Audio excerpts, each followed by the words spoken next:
قد ظميت وكاسي لداي مشتاق مشتاق مشتاق يا رسول الله حبيبي محمد قلبي ينبض لرؤاك مشتاق مشتاق مشتاق يا رسول الله حبيبي محمد قلبي ينبض لرؤاك. Jika Allah tidak menghendaki kebaikan seseorang, menghendaki orang itu tidak baik, maka orang itu tidak diberikan pemahaman agama. Kebalikan dari pemahaman tadi itu seperti itu. Mayuridillahu bi khairan yufaqihu fid. Orang yang Allah menghendaki menjadi orang baik, maka Allah akan memberikan pemahaman terhadap agama. Bagaimana kita bisa memahami agama? Jadi kagak. Berarti Allah sedang membiarkan orang itu tidak paham agama. Ngaji ogah. Kalau ngaji kagak mau, ibadah juga, bagaimana mau bisa? Sholat nggak bisa, baca gimana? Gerakan atau yang masuk dalam rukun fi'ilnya, gerakan sholatnya kagak bisa, kagak ngerti, kagak ngaji. Nah, itu berarti ketika orang itu tidak memiliki pemahaman agama, orang itu tidak dikehendaki kebaikan. Tapi dalam kehidupannya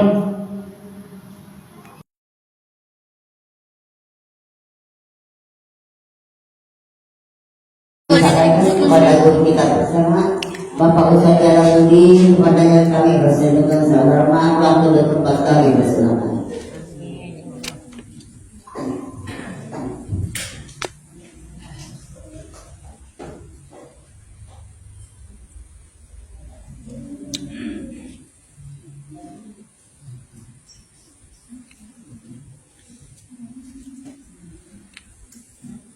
Assalamualaikum.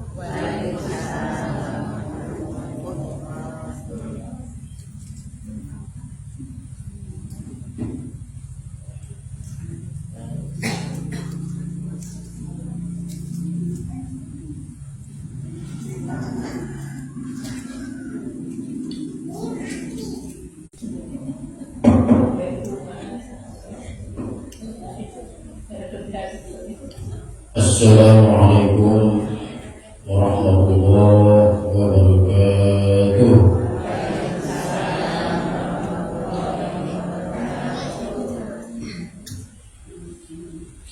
Alhamdulillahilladzi ardaha tariqat talibin wa sahhala min hada sa'adatil muttaqin wa basara بصائر المصدقين بسائر الحب والأحكام والدين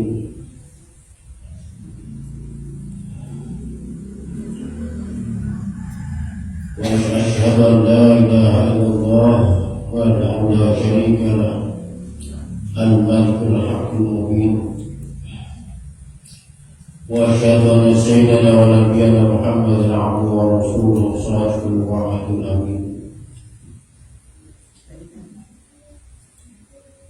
قال تعالى في كتابه الكريم أعوذ بالله من الشيطان الرجيم بسم الله الرحمن الرحيم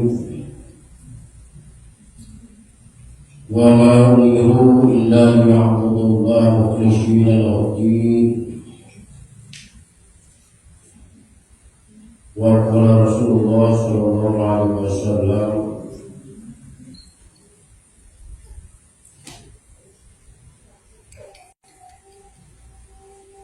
ما يريد الله به خيرا يفقهه في الدين.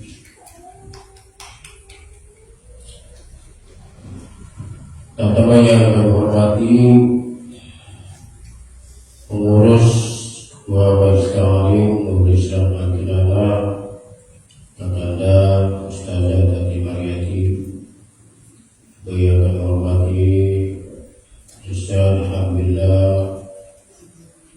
Ustazah Mustafa, Ustazah Hajah Neng, Ustazah Muda, Ustazah Asia, dan para sahabat yang lainnya tidak bersebut satu-satu, juga para ibu yang alhamdulillah pada kesempatan ini dalam keadaan berbahagia, sehat walafiat.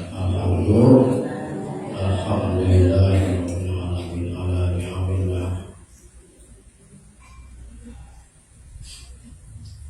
Salam serta salam semoga tercurah pada baginda Allah yaitu Nabi Muhammad sallallahu alaihi wasallam. Para jemaah sekalian yang dirahmati Allah Subhanahu wa taala. Pakai kali ya, alhamdulillah. Selamat berlebaran ya. Operator sekarang lupa lagi. Alhamdulillah kita masih diberikan panjang umur, bisa ketemu lagi di tempat yang mulia ini. Itu bertanda bahwa Allah menghendaki kebaikan kepada kita, menghendaki kita ditempatkan pada tempat-tempat yang baik, yang akan menyelamatkan kita dari urusan dunia sampai urusan akhirat. Bagaimana tadi dalam mukadimahnya dikatakan dalam sabda Rasulullah SAW, "Man yuridillahu bihi khairan yufaqihuhu fid-din." Orang yang Allah kehendaki untuk menuju kepada kebaikan, ya. Orang yang Allah kehendaki kepada kebaikan, maka Allah akan memberikan pemahaman, pengertian, kesadaran ini dalam urusan agama. Maka mafhum mukhalafahnya, ketika Allah tidak menghendaki kepada kebaikan seseorang, menghendaki orang itu tidak baik, maka orang itu tidak diberikan pemahaman agama. Mafhum mukhalafah, kebalikan dari pemahaman tadi seperti itu. Mayuridillahu bihi khairan yufaqihuhu fid-din. Orang yang Allah kehendaki menjadi orang baik, maka Allah akan memberikan pemahaman terhadap agama. Bagaimana kita bisa memahami agama? Ngaji kagak. Berarti Allah sedang membiarkan orang itu tidak paham agama. Ngaji ogah, kalau ngaji juga mau, ibadah juga, bagaimana bisa? Sholat nggak bisa, panjang gimana? Gerakan atau yang masuk dalam rukun fi'ilnya, gerakan sholatnya, agak bisa kalau ngerti, kalau ngaji. Nah, itu berarti ketika orang itu tidak memiliki pemahaman agama, orang itu tidak dikehendaki kebaikan. Tapi dalam kehidupannya senang, usahanya lancar. Nah itu hati-hati kayak gitu. Ya kayak di rumah hati-hati. Apa namanya? Istidraj, sulkunan, uluran. Apa nikmat Allah dinikmati, tapi dia tidak taat pada yang memberi. Istidraj kan. Alhamdulillah, kita harus sesuai dengan keadaan apa yang Nabi ucapkan. Man yuridillahu bihi khairan yufaqihuhu fid-din. Orang yang Allah kehendaki pada kebaikan, Allah akan memberikan pemahaman pada agama. Udah kagak ngerti, kagak ngerti, dia orang ngerti. Masih mending orang yang nggak ngerti ngaji. Masih orang yang nggak ngerti, tapi ngaji pulang dari sini nggak apa-apa, belajar ilmu, nggak ada yang bawa pulang, masih mandi. Namanya ada usaha, ada usaha. Ketika ada usaha, maka Allah akan mengampuni segala kesalahan kita. Salatnya kita salah, banyak salatnya, ibadah-ibadah yang lainnya banyak salahnya, tapi lagi masih mandi. Ya, gimana sih kamu mau mandi ada ibadah salah masih mandi. Daripada orang yang salah tapi dia nggak ngaji. Kalau orang udah usaha, Allah akan mengampuni. Semuanya tergantung pada kemampuan masing-masing. Nah itu ya, yang mendingan nggak ngerti tapi nggak, daripada nggak ngerti ada. Tuh, Masya Allah. Karena kita sekalian yang dirahmati Allah Subhanahu Wa Taala, dalam hadis Rasulullah SAW,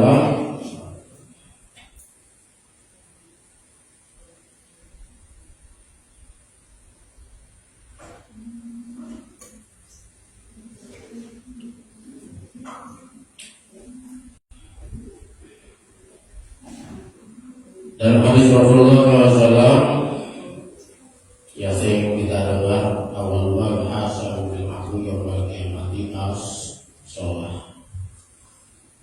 Paling pertama itu diaudit, diperiksa amal kita adalah masalah sholat.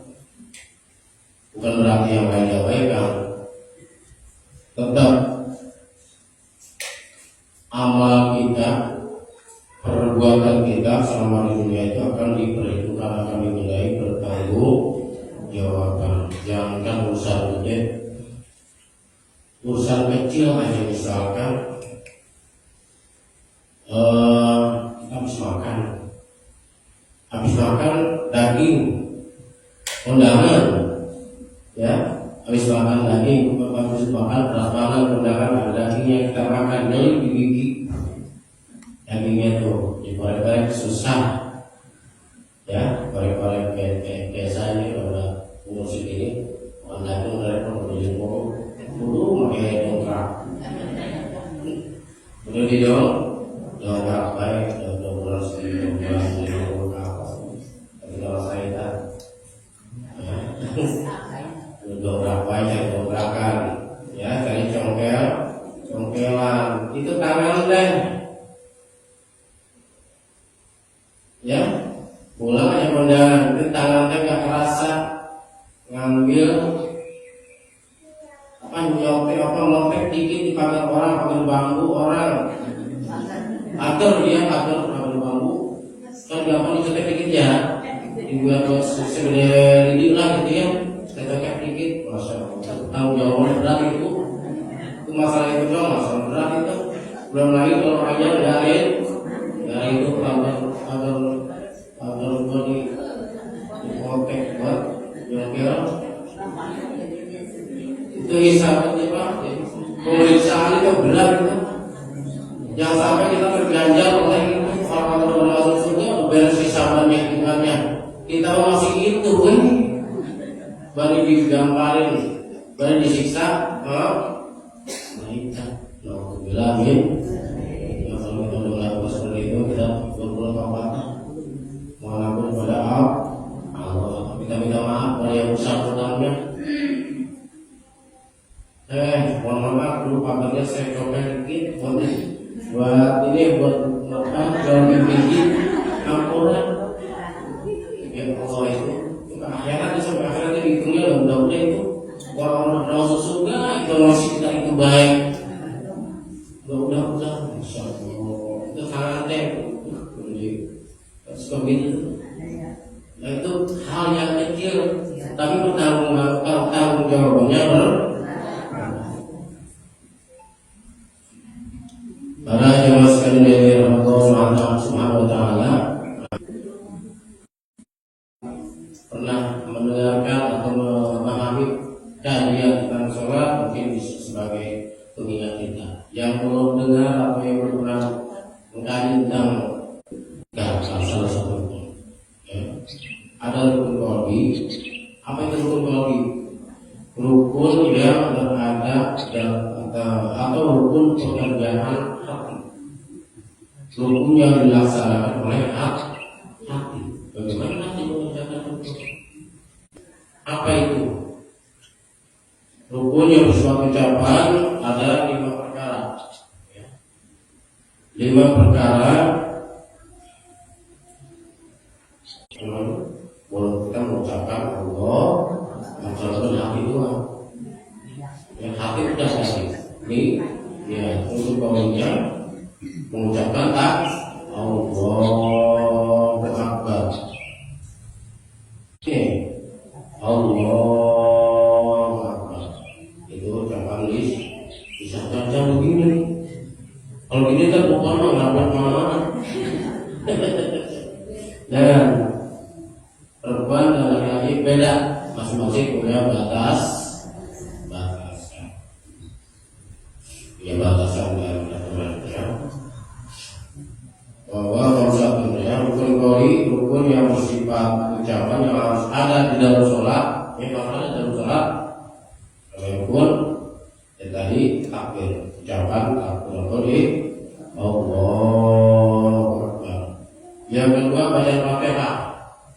Bacaan Fatihah itu adalah masuk dalam rukun qauli, rukun yang dikerjakan oleh lisan atau lidah kita ucapannya. Wa tasyahud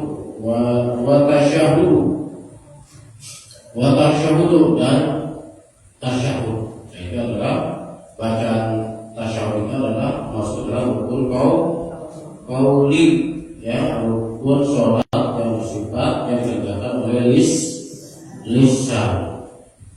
Kemudian selanjutnya wassalat ala nabi. Ya.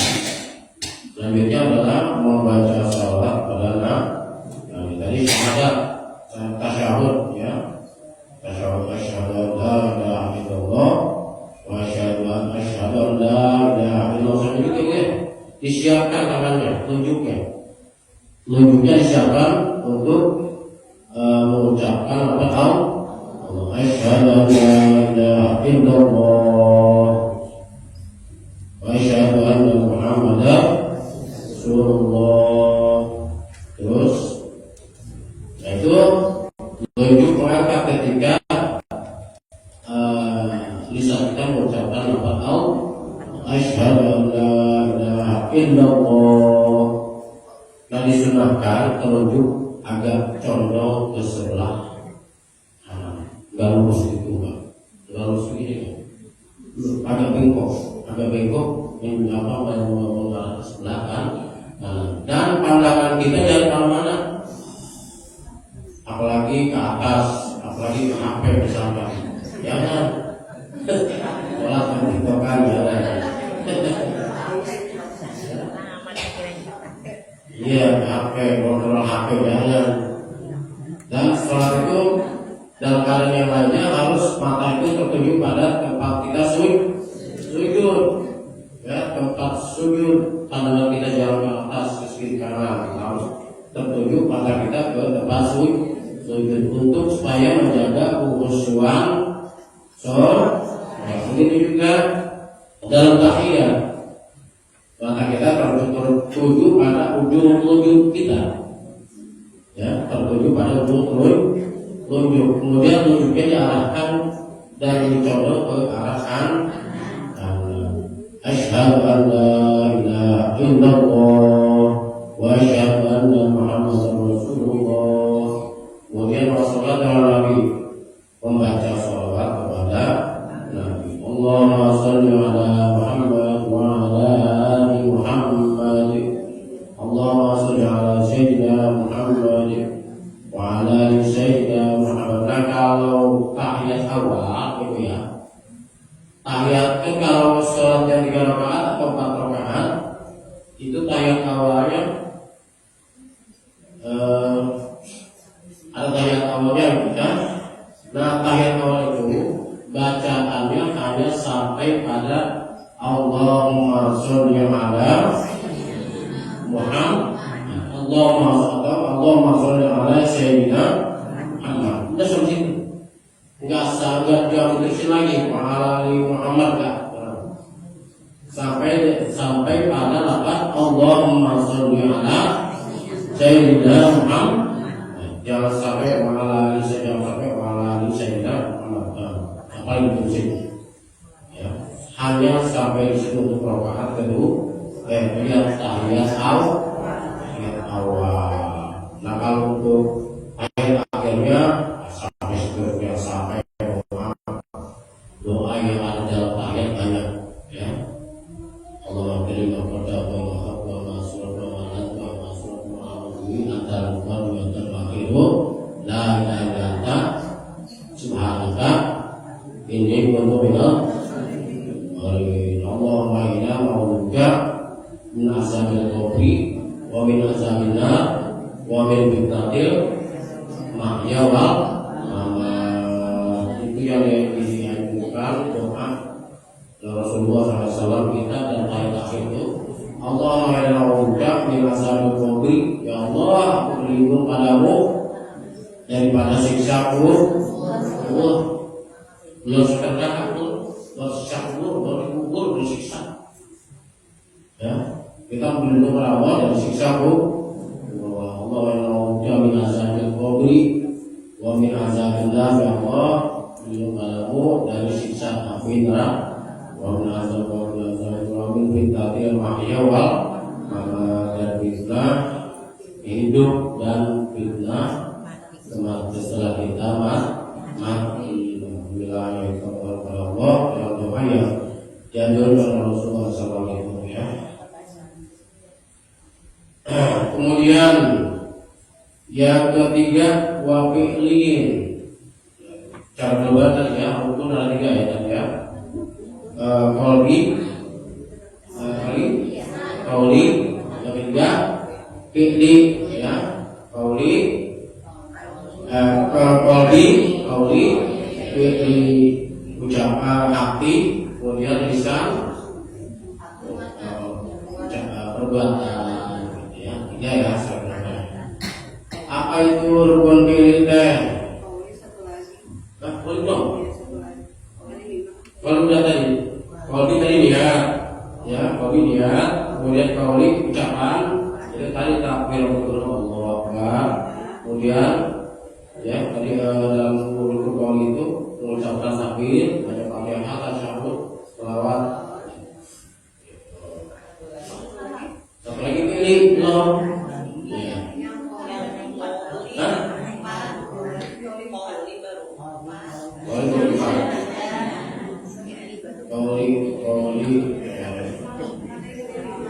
Qauli kan di dalam qauli itu satu takbir, kemudian Fatihah, tasyahud, salawat, Nabi, salam,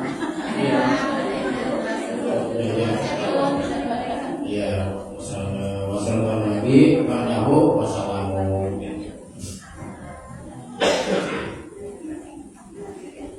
Kemudian selanjutnya adalah rukun fi'li. Rukun itu yang tadi dikatakan harus ada di dalam sholat. Ketika tidak ada, kalau tidak maka sholatnya menjadi batal. Wa fi'lin, rukun fi'li ada bahwa sepatu ada 7. Tulis bu, kelengkapan mengaji usul. Ini tulis juga dan kami juga. Ya. Karena ada HP, berapa HP? Berikan HP dipakai ngaji, jangan pakai yang lain dulu, dunia. Nah, kayak saya ini, alhamdulillah, ya. Daripada media sosial diisi sama yang jelek-jelek, kemudian kita pakai ngaji. Wa abi sayyatal hasanata aqwa wa qalil nasa yuhbil hasani. Ikutilah sesuatu yang buruk itu dengan yang baik. Jangan sampai sesuatu itu diisi dengan yang buruk semua. Kita di situ harus ada di situ, kita hadir. Jadi TikTok, Facebook, YouTube, terserah. Jangan sampai media sosial ini diisi orang-orang atau diisi oleh cara-cara yang nggak baik. Supaya mereka yang di situ teh gabung dengan kita sangat bisa tertentu minimal ada ucapan kita yang terekam oleh mereka. Jadi waqali asmi sayyatar hasanah, ikutilah sesuatu yang buruk itu dengan perbuatan yang baik. Lanjut, wafilin yang ketiga rukun ini rukun ini ada berapa perkara rukun tadi? Ada tiga, satu kolbi, dua kolbi, tiga hati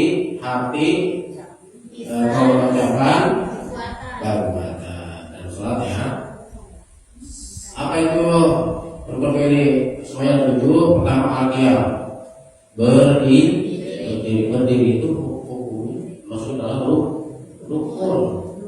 Rukun itu adalah wajib dikodiri tentunya bagi orang yang mampu yang mampu berdiri. Wajib di situ bukan berarti ya nggak kaku lah. Ya hukum agama kan hukum dalam ibadah itu kan nggak kaku, nggak harus diri, orang nggak bisa terima.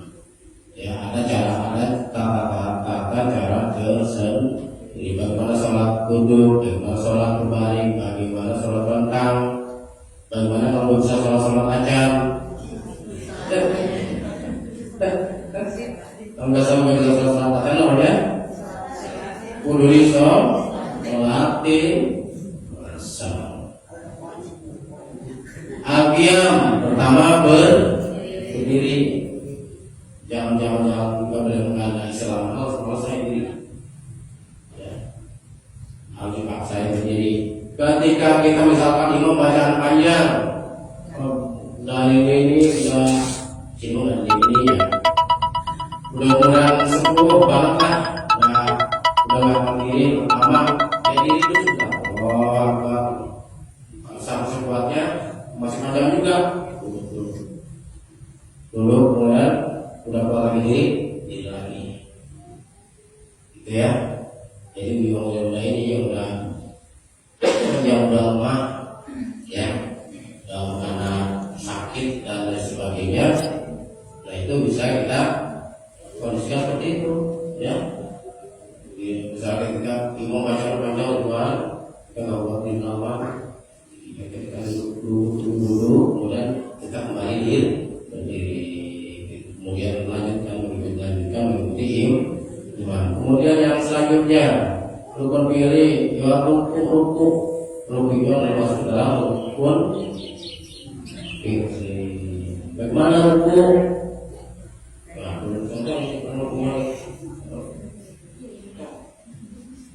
Diri ya.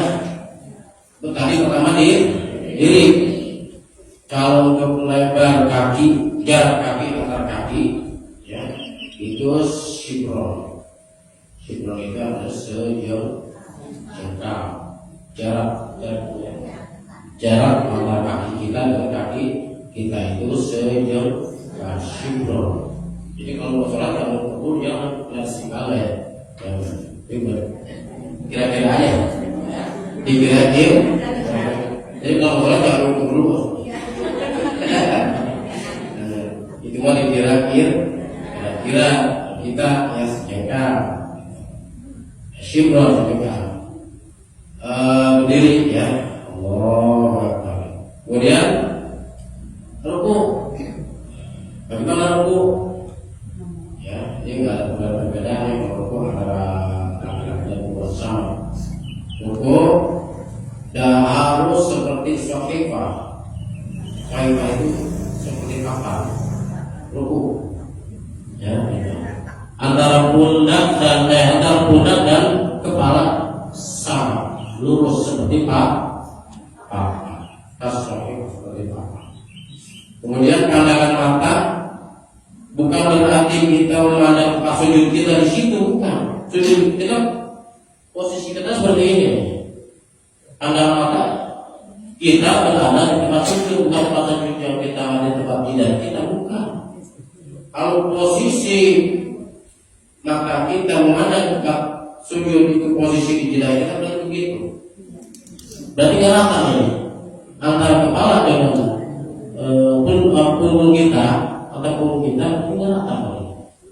yang dituntut dalam fikihnya adalah harus sama rangkaian kepala rata dengan kuku. Jadi pandangan mata kita berada di posisi di bawah mata kita. Kan ini semua tempat sujud. Yang berada di depan kita adalah tempat sujud. Jadi maka kita perlu pada posisi lurusan belakang kita, gitu. Ya, supaya antara kepala dan kuku kita ini lurus, paham. Nah, kemudian akan juga dikeluarkan ya, gimana namanya?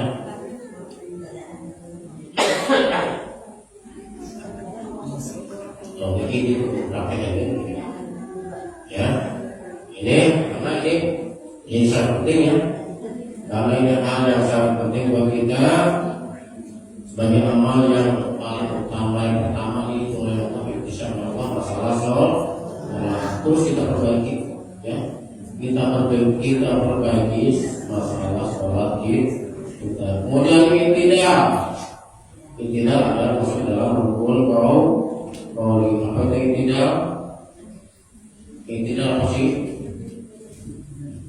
Tidak terdiri antara setelah bangun dari rukun dan tangan berada di posisi kembali ke asal.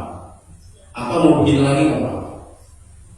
Habis rukun kan bangun. Tangan mau berada di posisi apa-apa atau posisi apa-apa. Ya, jadi balik lagi ke seperti apa awal ya.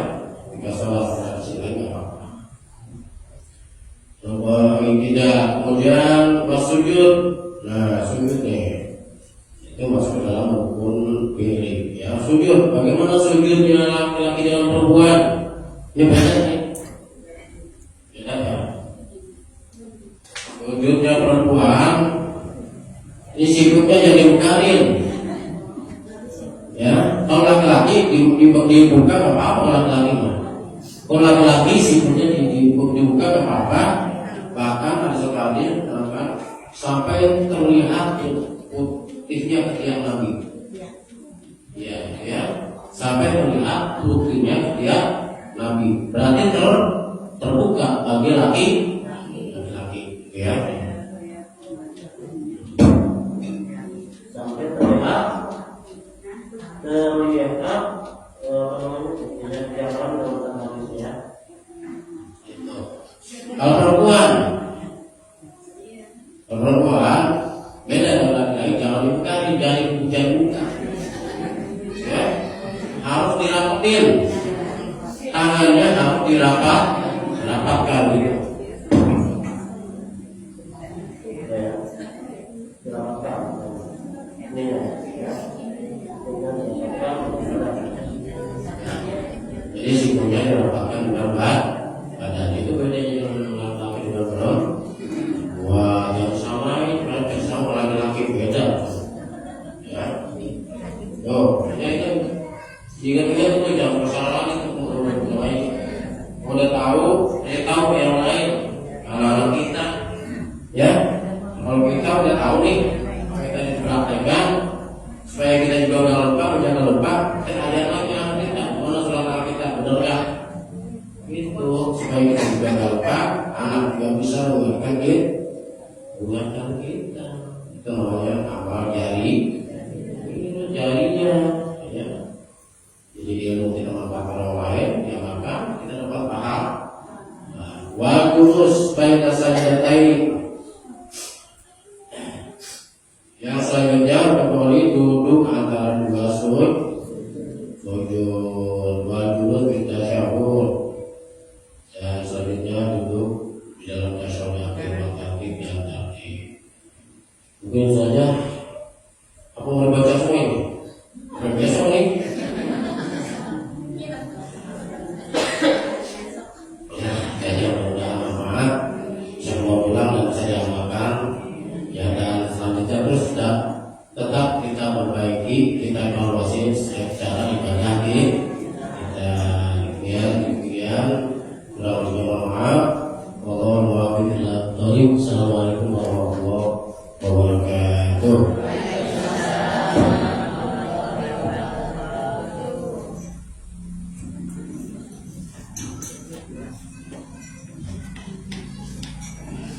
Alhamdulillah, syukurlah kita telah sama-sama mengaji rukun ibadah ya, supaya kita tahu yang paham pada pelajaran. Alhamdulillah, para guru sekalian, marilah kita selesai kajian ini dengan berdoa kepada guru kita bersama. Alhamdulillah,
Indonesia